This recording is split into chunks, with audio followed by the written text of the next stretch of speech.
This is known as meat glue. Even if ham shaped like a bear horrifies you, you've got to wonder how it's actually made. One man who thinks he has the answer is our very own Dr. Chris Clarke.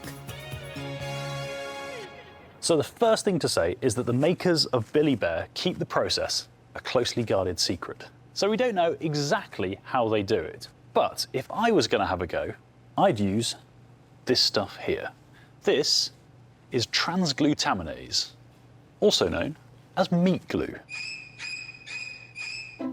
Yes, you heard him. Meat glue.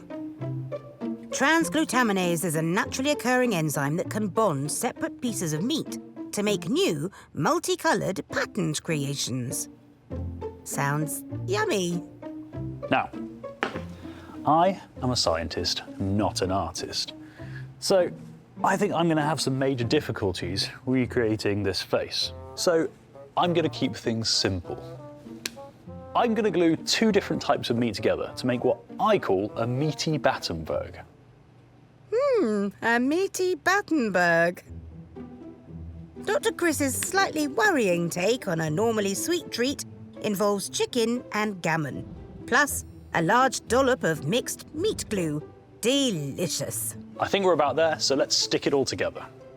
Having assembled his rather unsavoury-looking meaty Battenberg, Dr. Chris wraps the whole thing tightly in cling film and gives it a bashing.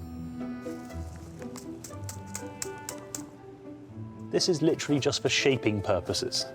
You don't want to be too rough with it. I think that's about done. Nice and firm. The Frankenstein sausage is then cooled in the fridge for several hours to set, then cooked. And when it comes out, you should have something that looks like this. It's time for the big reveal. Dr. Chris, what have you done to Billy's face?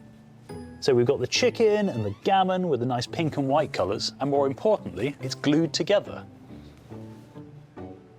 It really is a thing of beauty. You really need to get out more. And as you can see, that is a single piece of meat.